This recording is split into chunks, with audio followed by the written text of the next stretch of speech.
To walk off with almost. When I was pregnant, I got beaten up really badly. I got kicked, I got booted, punched in the face, and I was pregnant at the time. And I said I was going to lose my baby and everything. You can only take so much, and as you go on, and this still happens to you, you just get more bitter and more hate and more angry. It just starts building up and building up. For Jan, there was no future. Violence, anger and despair were tearing her world apart until she reached out for the Christian answer to the age-old problem of getting it together.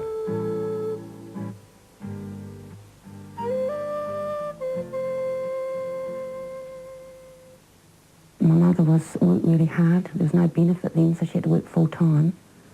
So we used to come home to an empty house, and the six of us were really really close, because we only had each other, so we sort of huddled together.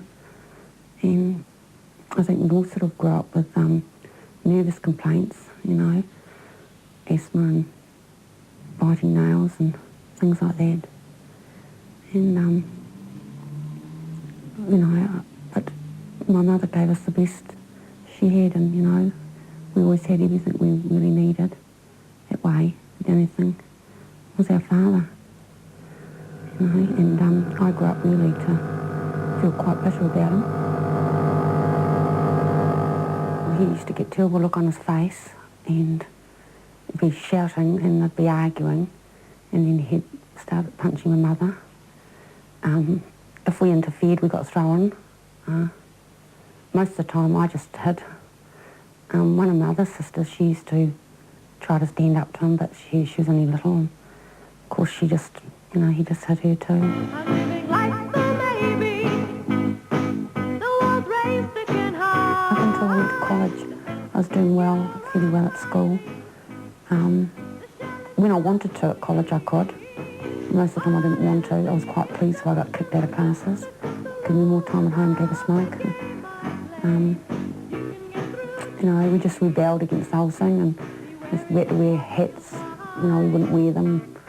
Whatever they wanted, or the authorities wanted, we just rebelled against it. And at the time I was about 13, 14, I was a pretty heavy smoker.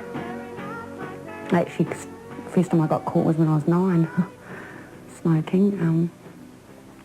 I was a chain smoker at the time I was about 15.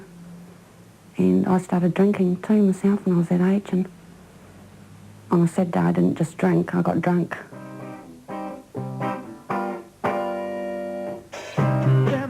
My friends were Maoris, Islanders.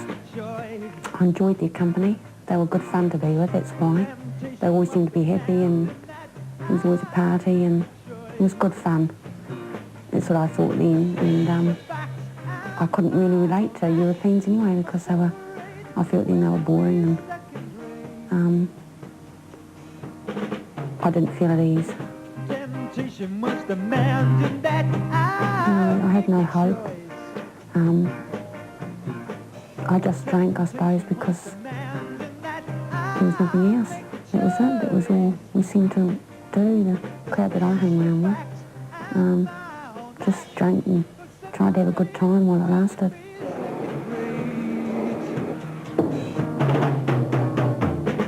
The attraction of the future with no distractions from the past. And the shock came when I got pregnant, but I knew I wanted to keep the baby. I sort of grew up a wee bit then. I knew that I had a responsibility. So I grew up, but my boyfriend didn't.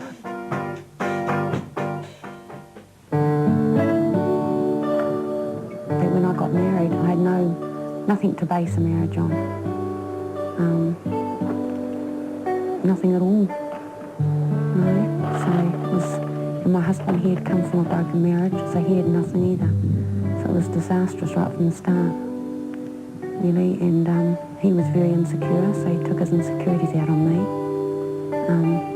I was insecure from not having a father background. I think I was looking for a father, so I mothered him, really.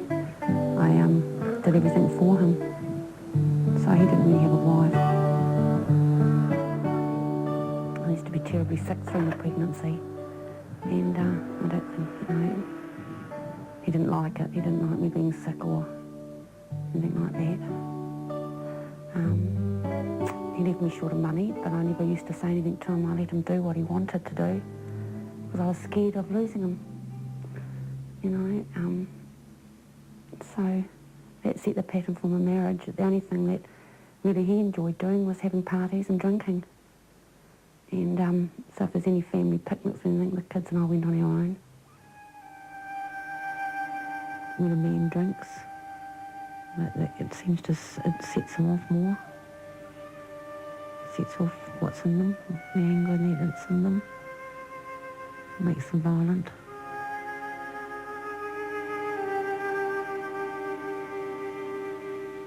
My husband beat me so badly one night that I was bleeding and couldn't stop vomiting. I thought I was going to lose the baby. And that happened with both my pregnancies. So my babies suffered from that because they were very nervous. Very cry babies, my second one especially. She came out, I suppose she reacted like that in the womb. They feel what your mother feels. Well, I wanted to leave. But he's always sorry the next day, and then I'd feel sorry for him. And then I'd wonder where I'm going to go. I know where to go. No money to go anywhere. So you stay and you think perhaps it won't happen again. That's how you rationalise it.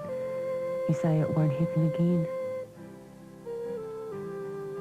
The final straw came in our marriage when I found out my husband was having an affair with my friend.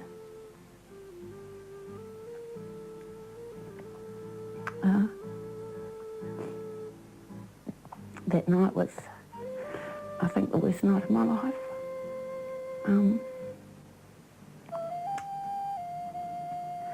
I was sick, I was hurt, and for the first time, that was the first time I attacked him. I hit him, and that was the finish of our marriage then. For 6 months, I just wandered around like a zombie. I went to my mother's place because I felt lonely, and when I was there, I wished I'd stayed home. I was so lonely, but even when I was with people, I felt that way. I felt sick all the time, my stomach again, like I'd had done when I was a child.